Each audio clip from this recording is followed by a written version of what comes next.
Okay. Well, welcome everyone to the July 7th Carpenter Upstream issue triage meeting. So I think we can probably just go ahead and get right into it. So let me go ahead and start sharing screen. Just give me one moment.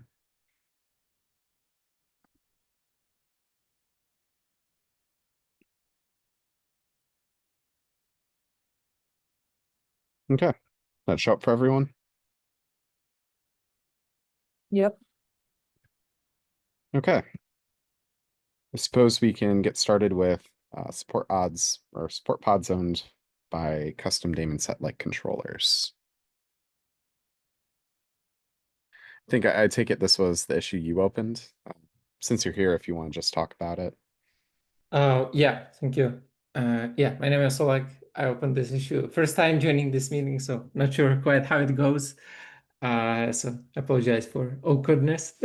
No worries. Essentially, I see that, Karpenter, of course, is treating the daemon set pods in a certain way when it's deciding when, to scale up the cluster or scale down.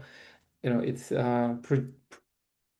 changes the calculations basically of how much resources is needed because it would be only a certain number of these pods per node. And then I'm working on the vCluster project, which is just Kubernetes in Kubernetes, where we use Kubernetes cluster to spin up pods for a completely different Kubernetes cluster. And that's kind of where this issue or this use case comes from, where the pods that are basically daemon set pods are not owned by a daemon set controller, but are owned by something else. But we would like Karpenter to treat it as a daemon set pod. And in the cluster autoscaler, for example, this happens through annotation.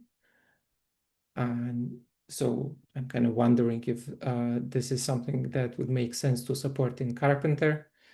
And maybe there are other use cases as well, like original support for it in the cluster autoscaler came from some requests from Datadog, where they have their own alternative to daemon set controller. And yeah, happy to contribute the pull request if you feel like this is something that makes sense.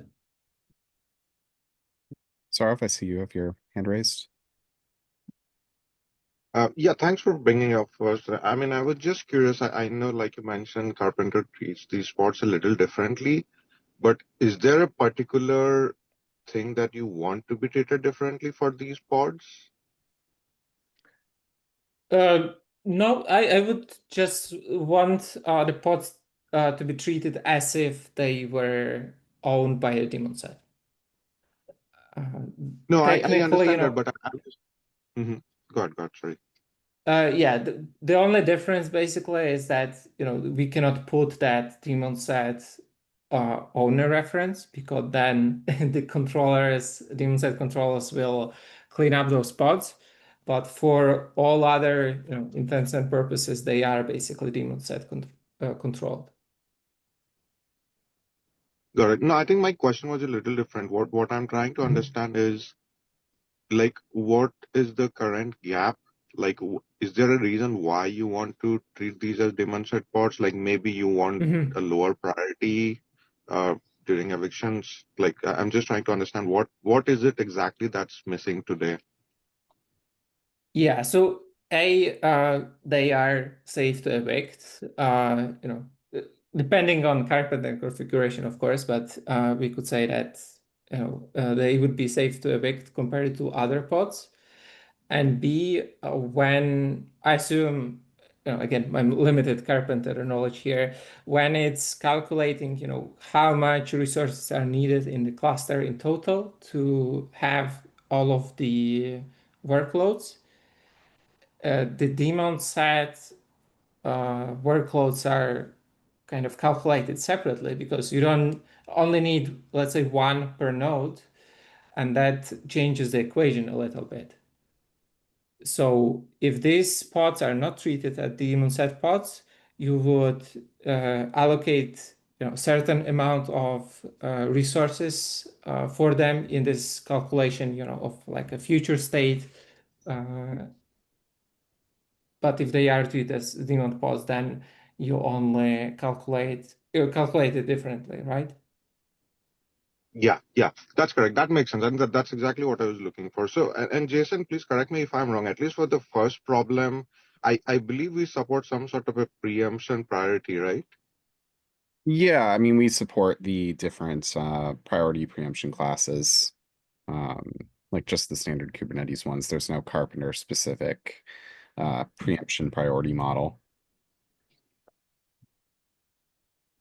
Yeah, so I think at least that should help with the first problem, I'm guessing. I don't know if that's something you've looked into. No, but yeah, I guess we are looking for a complete solution for both problems, ideally. I think the Got it. other Okay. thing that I'm not sure about how this looks is like, unlike normal pods, daemon set pods aren't created. Like, you don't have a pending daemon set pod that Carpenter's creating a node for. The daemon set pods are created in response to Carpenter creating nodes. So Carpenter is actually like listing all of the daemon sets in the cluster to try and determine, okay, for this node pool, expects that I need to create a node that can at least fit these daemon sets.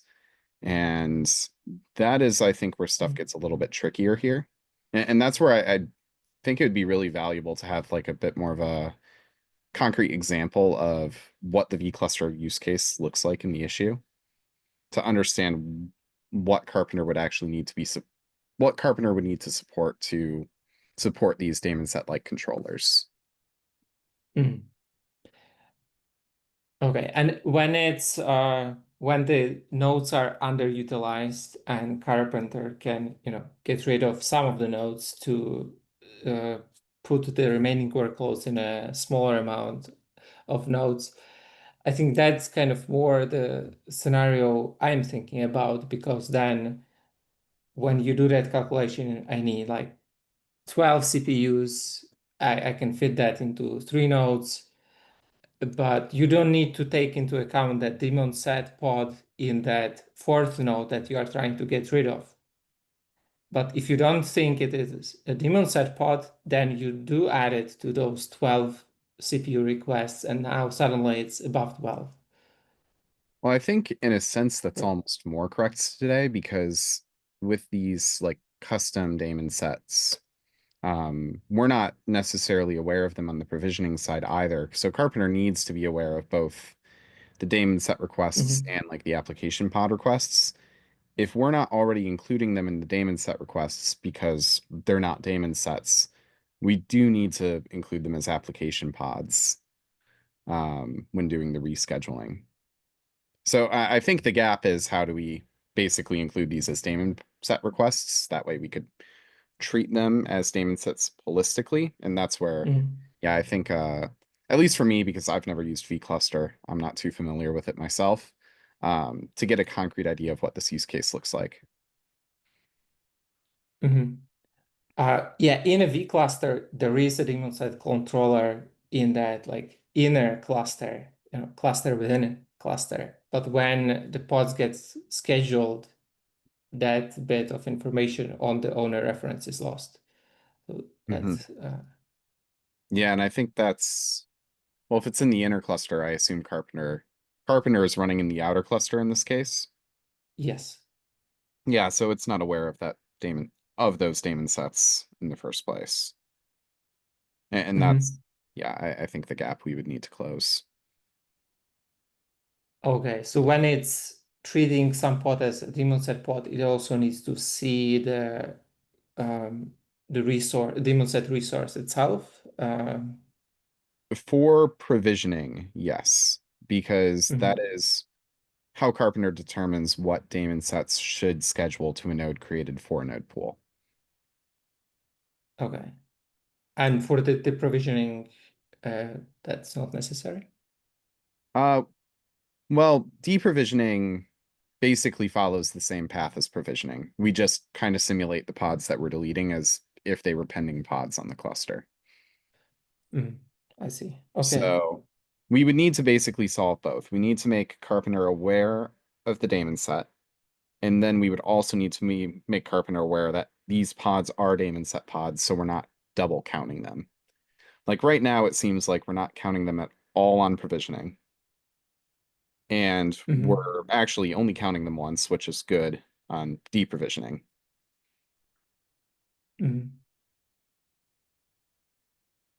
Okay, I understand now. But yeah, it's counted once, but there are multiple of those pods. So Oh, it's sure. Yeah. counting once for Consolidating. each node that's already in the cluster. Yeah. Okay. So yeah. If we're consolidating from like n nodes to one node, then yeah, we're counting n times. Okay. Okay, I think that's helpful. I guess I will look into how Carpenter is currently looking up that daemon set on the upscale, and then I'll update my issue. Okay. Yeah, appreciate it. Appreciate you raising this and coming to the meeting. Okay, thank you. Okay, so it's been a moment since I've ran one of these. I think it's triage needs information.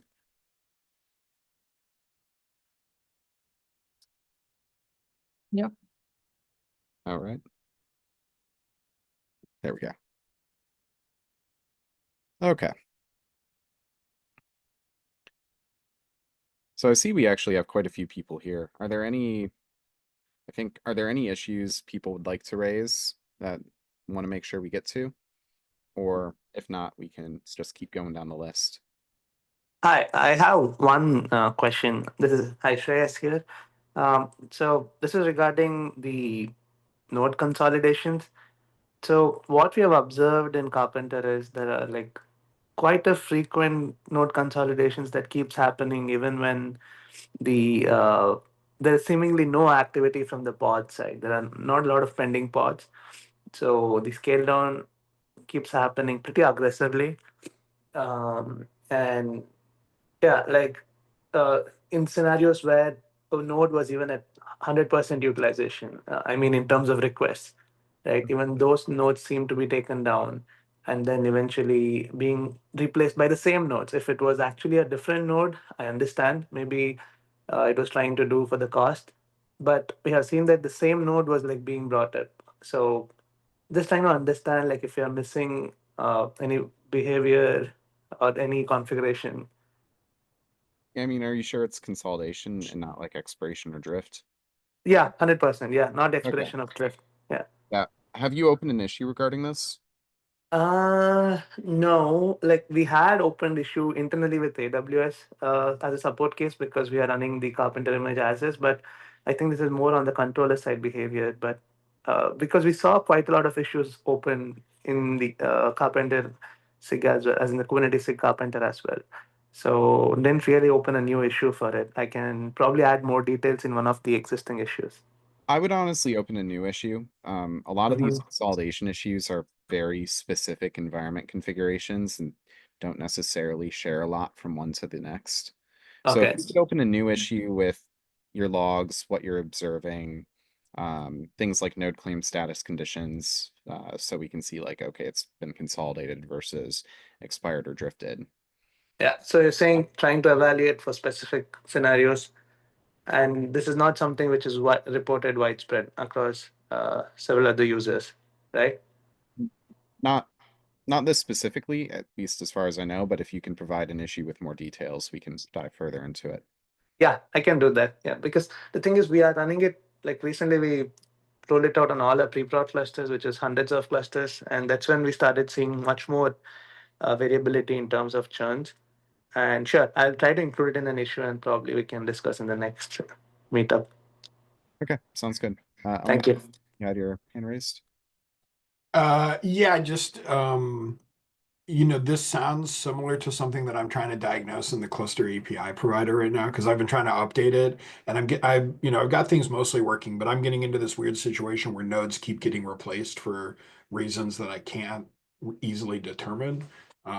So I don't know if it's related to what was just reported, but I would love to see the issue just to see if it's maybe something similar that I'm seeing as well. Yeah, I'll make sure to create an issue and probably also share it in the Slack so that more people can add details.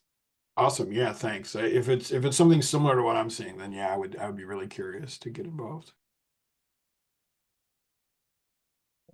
Yeah, sounds good. Thanks. Look forward to seeing the issue. Okay, any other issues anyone here wants to raise before we just continue going down the list? I actually have a PR that I want to review. Is there anywhere I can put that? Sure. Do you want to just link it in Slack?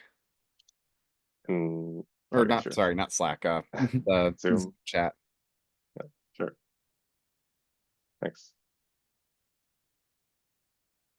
And were you just looking to get like any specific feedback or just try and get someone to prioritize Just looking at it? to, I guess, prioritization. I know Emmanuel already looked at it, but I haven't like heard back from it. So just want to get some eyes on it.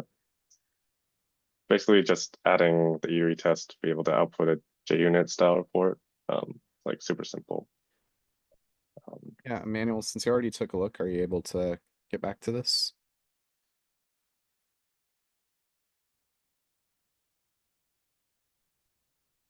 I don't think he's in this call. He is. Okay, yeah, he responded in chat. Okay, I'm just going to go ahead and assign you.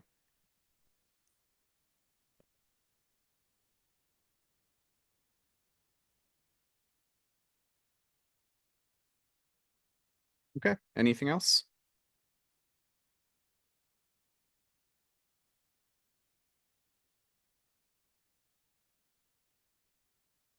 Okay, if not, we'll keep going down the list then. Okay, so allow setting terminate pods as spot interruption shutdown method.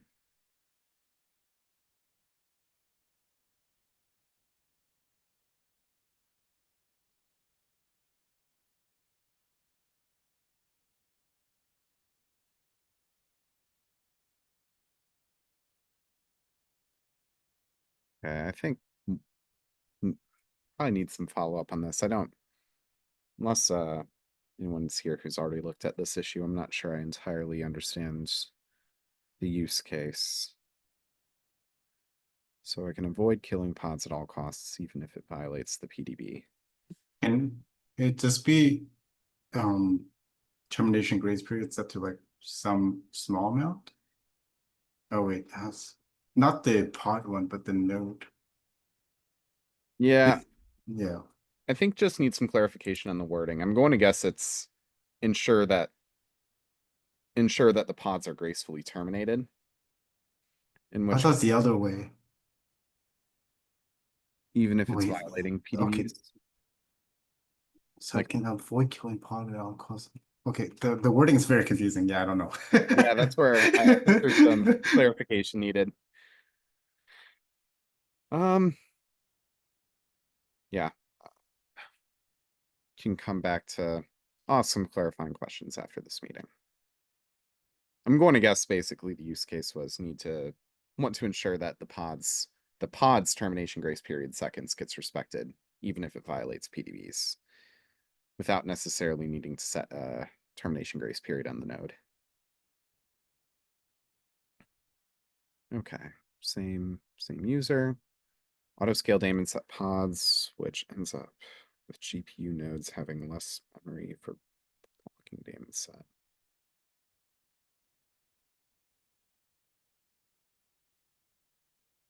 Oh, so I wonder if they have vertical. This is probably another one that looks like there's. Okay. Yep. An admission controller that is. Oh, this was already triage accepted. But an admission controller changing the size of the daemon set pod when it's created. Yeah, that is something tricky for Karpenter to reason about. But it looks like Jonathan's already fallen up there. So next needs triage is nodes disrupted outside of window. Anyone from here take a look at this recently? Jigisha, it looks like you had already taken a look. Is this just needs more information? Yeah, I think needs more information. And this is probably, I guess, a question at this point. It looks like they may have misunderstood the budget. Okay. Yeah. Yeah, it looks like they responded. Would you be able to follow up on this one? Sure, yeah. Feel free to send it to me and I can take a look. I guess it seems like we get a lot of budget questions. I wonder if it's worthwhile writing something that's like, hey, given your budget, here's all the budgets for disruption reasons in these times. Like just show like a plain text, like, hey, evaluate my budget, and here's all the times that you disrupted, how much budget you have. So at a glance, you can be like, oh, this is my budget. Because it seems like a lot of people don't understand or gets it wrong when they're putting in the budgets. I wonder if that's would be helpful. I don't know at what stage that will show up at. Maybe it's a status on the node pool that says, here's your budget, evaluate it. Does this make sense to you? And then go from there. That way they can at a glance see, oh, this is my budget versus this is what I thought my budget is when I typed it in. But what is actually happening is completely different because I didn't understand fully what is happening. Because it seems like a question that's happening quite a bit over and over again. Yeah, I don't disagree. It's a pretty common one. I think it would also help. I do agree some observability, whether that's a tool or something on the status condition, could go a long way. The other thing I think we could consider is some docs improvements to help guide to the existing observability tools for budgets. The main one being like the metrics that exist for budgets. Now that's point in time. That doesn't tell you like this is what your budget would look like over the course of a week. But I think it would probably still be helpful to at least call that out a little bit more explicitly in the docs. Maybe Yeah. we have something like we have our managing AMIs task page in the docs. Maybe there would be good room for like setting disruption budgets Yeah. or disruption like a tasks page for disruption controls in general in Karpenter. I guess right now the doc me has like one scenario. It might be worth running through a few scenarios also in the docs. And maybe that'll clarify things a bit. But yeah.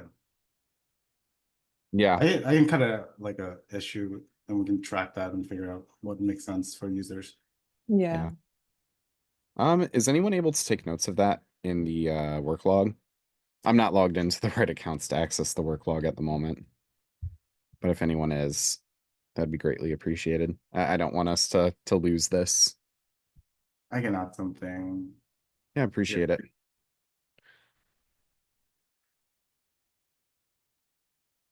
Okay, so next needs triage, constant underutilization, eviction on highly allocated nodes. So yeah, this looks like it was pretty similar. I don't know. Is Reed in the call? I don't think so.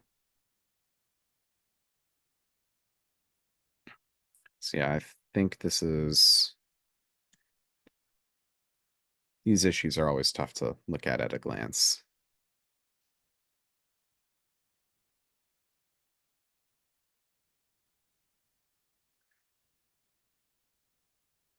Yeah, I don't want to dump a ton of time in looking at these because they're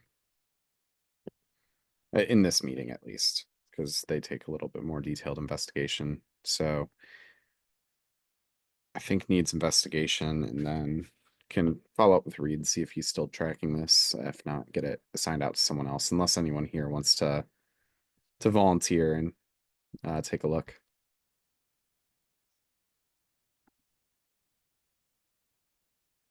Okay.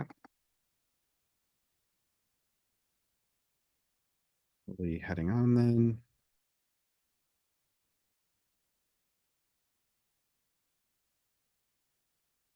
Partner exceeds EBS attach limits when scheduling stateful set pods concurrently.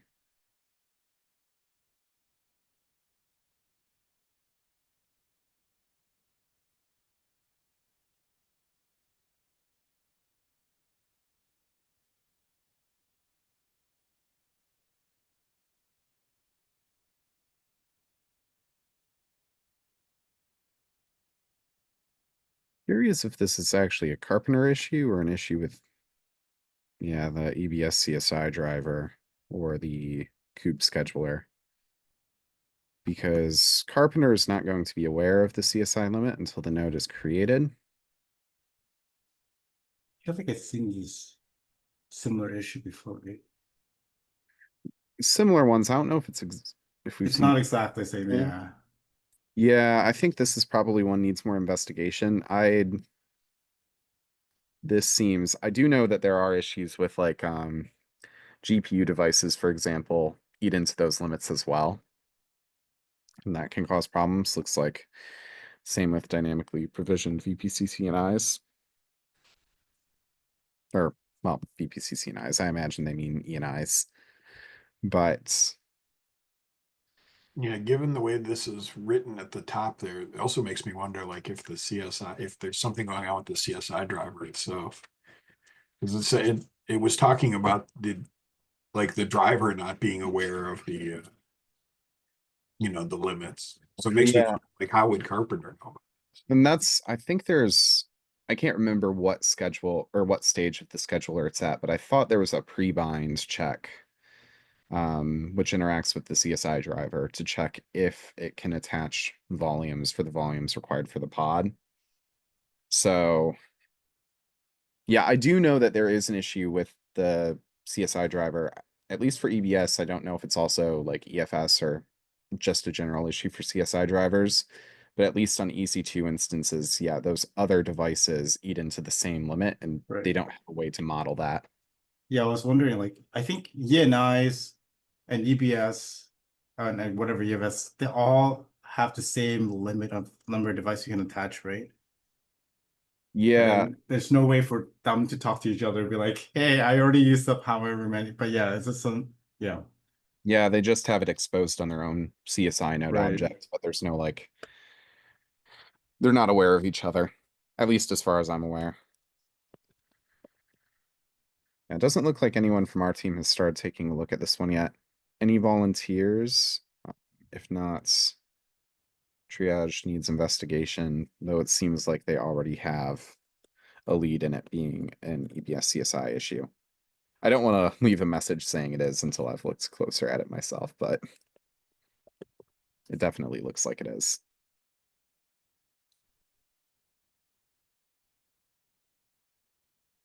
Okay.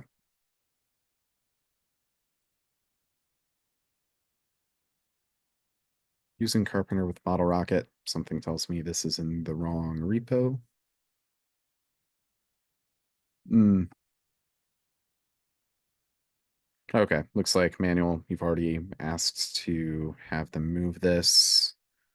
Yeah. Also looks like we'll keep it here until they move it. Won't close it, but remove kind bug, add kind docs. Triage accepted. Because if I recall correctly, this is just a bit of a miss in the docs that Bottle Rocket now supports auto configuring NVMe volumes.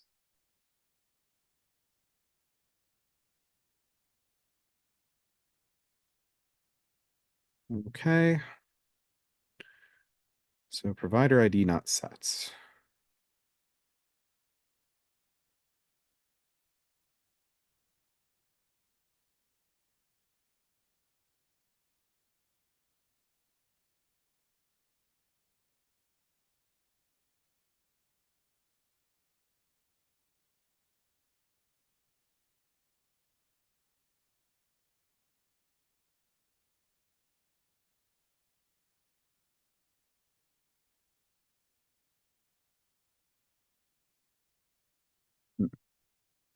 Never seen something like this before.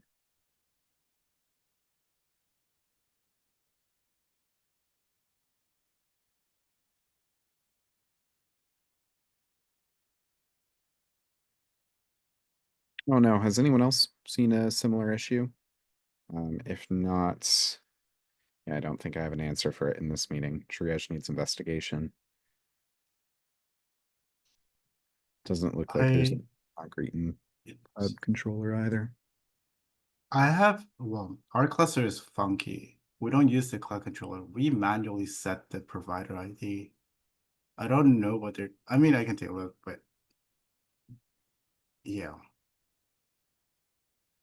Yeah, it's not It's kind a of, yeah. permission issue, but probably, well, actually, just go ahead and ask them to reopen this in the AWS provider because it is going to be specific to that. Yeah.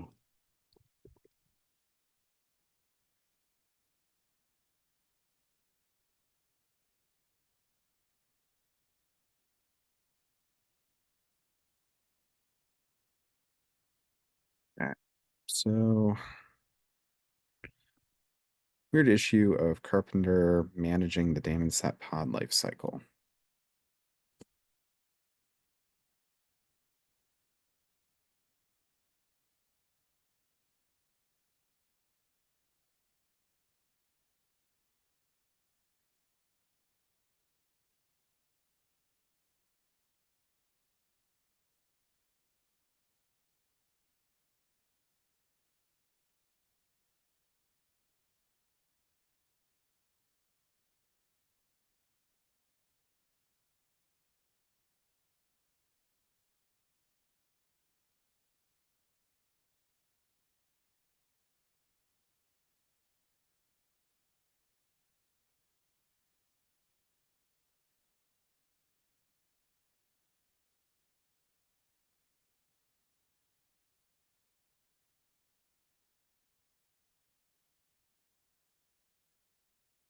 I think we'd probably need more information. It almost sounds like this is just a difference in the priority class on the pods. Like if you did, oh, you know what? This could be, I'd have to go back and check when we fixed. There was an issue with how we handled pod eviction orders in previous versions where as soon as we succeeded with all of the evicts for one class, we would move on to the next class, even if some of those pods were still still terminating. Whereas now we wait for them to complete termination before moving on to the next class. Seems like this is probably just related to that, so I'll go ahead and follow up on that, assign it to myself. And yeah, can respond to that.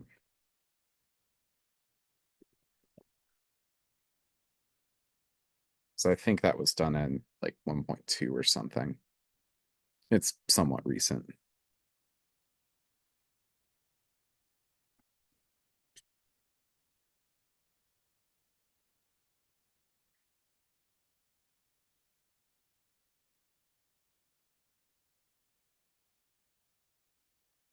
Okay, so ice retry may prevent fallback node pool from being considered. Responses on this.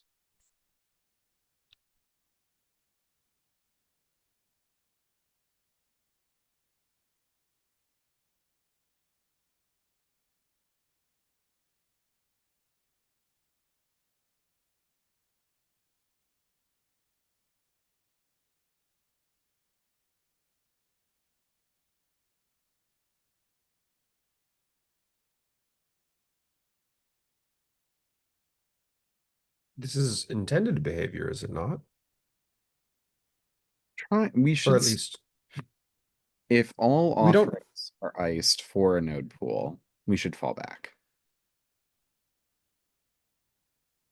I think what they're saying though is that we don't fall back. Like if we ice a specific offering type, when we fall back to another node pool, we won't retry that offering type on that node pool, which is intended based on my reading of the code.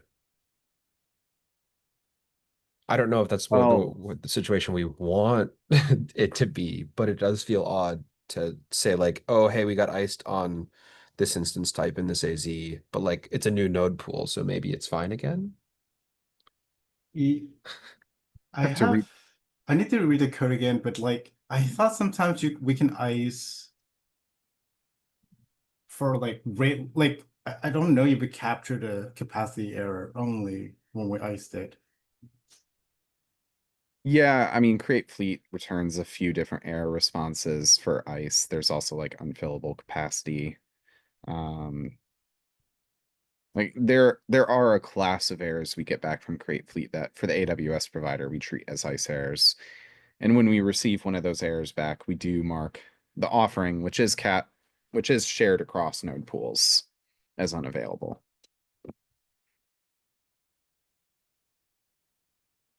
It does seem like they understand that they're just wondering if fallback node pools could be considered more aggressively after repeated ice failures. Like they want Carpenter to be a bit more aggressive. Well, the thing that is a Ah. little bit weird to me is that it says the default node pool remains eligible, even if all its offerings are temporarily removed or consistently failing. And that's, I think, the gap. If everything is iced, it should not do that. Yeah, you're right there. So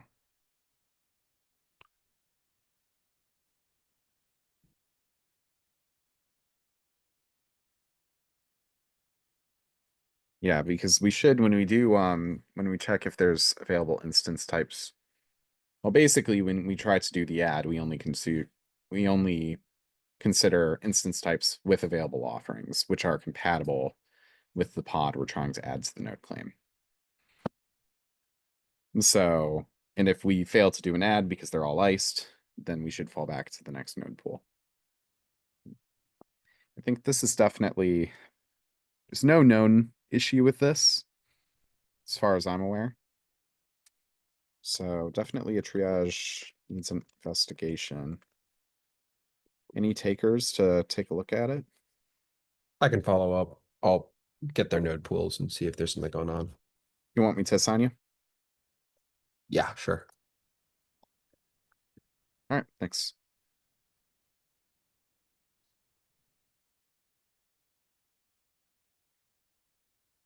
Okay, that brings us to stale metrics.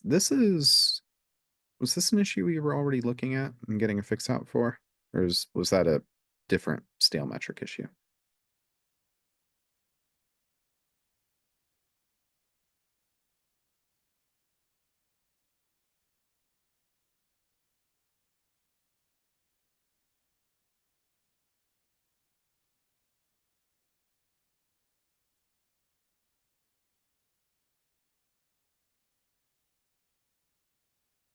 I forget who was working on the existing stale metric leak in operator package.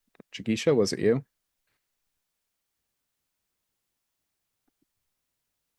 Or did she drop from the call? I think she said she had to leave. Yeah. Okay. Probably go ahead and follow up with her then. I'm pretty sure this is an issue we got a fix in for, and I think it's fixed in 1.5.2. So yeah, triage needs investigation.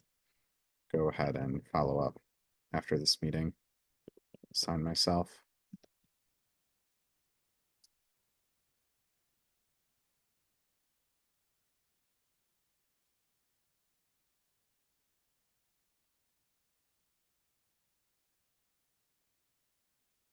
Okay, that was that one. I should just be doing.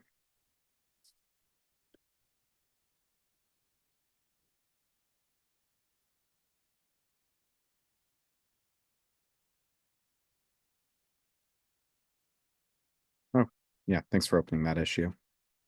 For rendering evaluated node pool budgets. Why did...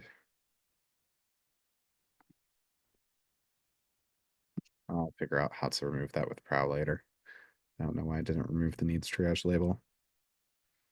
That was the one we needed a little more info on. Which...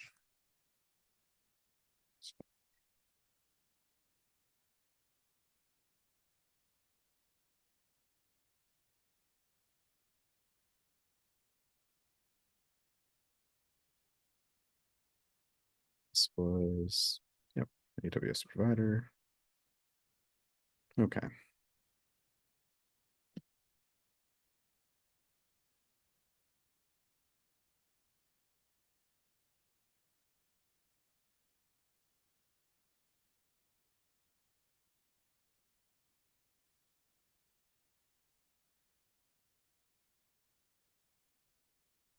Interesting. Manuel, I see you assigned this to yourself. Have you taken a look at it as of late? Oh, he might have also dropped. I will go ahead and follow up with him there as well then.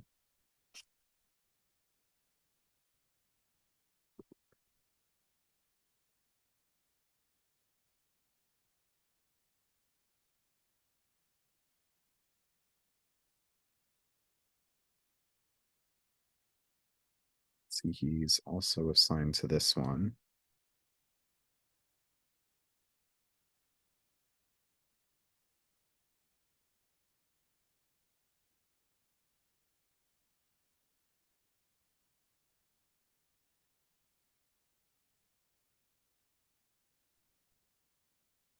Yeah, I see, because this does fire Carpenter logs.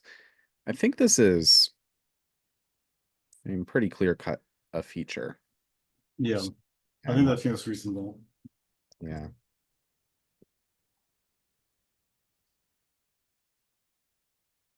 So, okay. And finally, looks like add scheduling and consolidation benchmarking. Looks like, why did this get, oh, okay. Yeah, I don't know if I really like this triage bot untriaging things. Maybe there's a good reason for it. I'm not sure what the rationale for that was. Well, I can read the rationale, but Yeah, I think it is untriaged so I can take a look again. Because it's yeah, supposed to be important.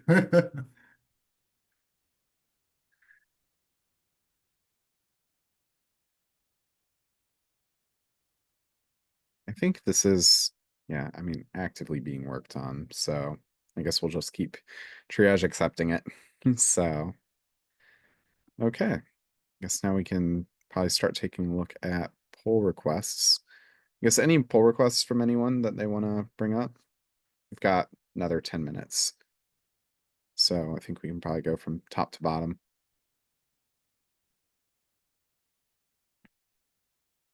I'm just going to go ahead and skip over the ones from folks at AWS. Jason, I just want to quickly say thank you to everyone here who works on this software. We use this at Estee Lauder. It saved us a ton of money. We like using it. It's fun. It's good stuff. So to all of you who do the actual work on this software, thank you so much. My team is really been able to really get some great value out of it, and it's wonderful stuff. I appreciate it. Glad Thank you, thought- everyone. I gotta go. Sorry to interrupt, but thanks. Oh, no worries.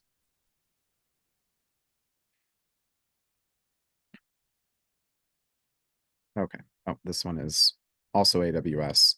This is one I do recommend people checking out. Basically, extension to the Node Pool API to allow configuring static capacity. So like a static set of node claims in your cluster driven through a node pool. So I do recommend if you're interested in that direction and like this RFC, going and checking that out. But okay. Docs, add the Oracle provider into the docs.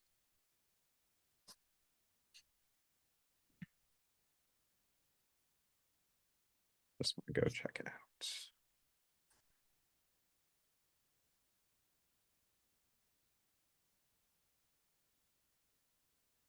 Yeah, I think this seems reasonable. I don't know if we want to.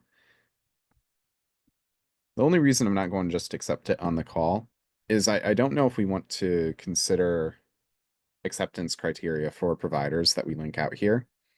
I think that's probably something worth having maybe a larger discussion about at like a working group. Particularly thinking about with cloud providers, like if you have third-party groups creating providers for cloud providers and you have other providers, are we linking all of them? Are we linking just one of them? I don't see an issue with taking that in, but probably something worth some broader discussion. Yeah, I was gonna say this is weird because it's from Zoom. not that it's a bad thing. It was just weird. Oh, is it actually Zoom? Well, like it's GitHub/Zoom, right? Yeah. So I assume it's Zoom, the company, not OCI itself. So it's a little interesting. Yeah, I mean, so I know we already link out to like the Cloud Pilot Alibaba provider. So there's precedence for that because as far as I know, they're not Alibaba. Sure. But yeah, probably something worth discussing at a working group meeting.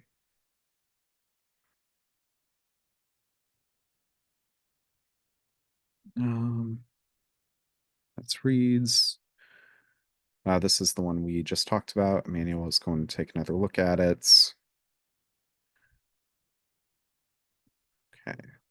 This one, Emmanuel is already assigned.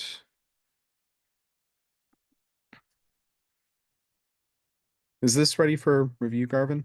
I have so the doc itself is good. This is the code itself. I need to update this. I'm looking into some of the comments in my Okay. Yeah, I see Emmanuel left a few. Okay. Yeah. Just ping in Slack if you need traction on it or anything. That's good. Okay, that's read. Introduce node pool repair policies with toleration durations. See, Emmanuel is assigned to this, and it looks like, yeah, it looks like there's still ongoing conversation there. So that's moving. It's all internal. Oh, this one's still in draft.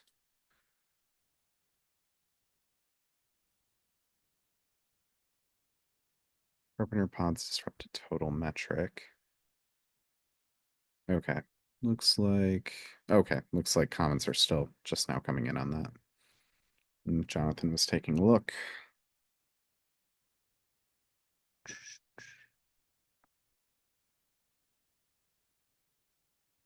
Okay, this one.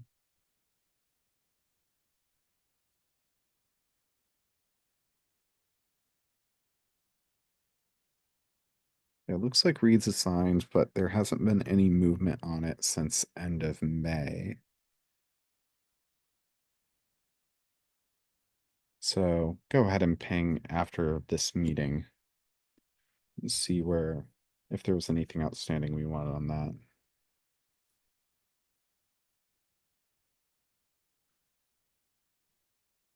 That left us some manuals.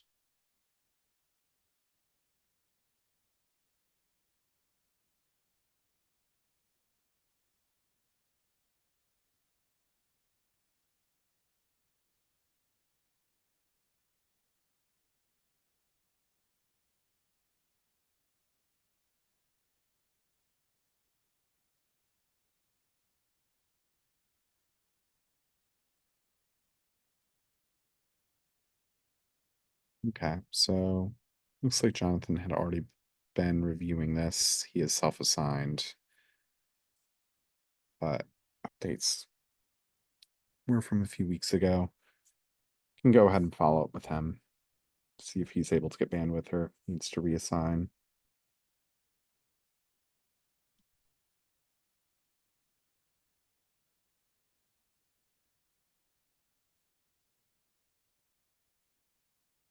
I'm just going to skip over the ones with assignees, actually. Which actually just leaves us this one, which is read. Okay. Yeah, unless there's anything else anyone wants to raise, I think that gets us through everything for our agenda. So yeah, okay, I think we can probably go ahead and call this then a few minutes early. Thank you, everyone. Thank you. Thanks, Jason. Later, everybody.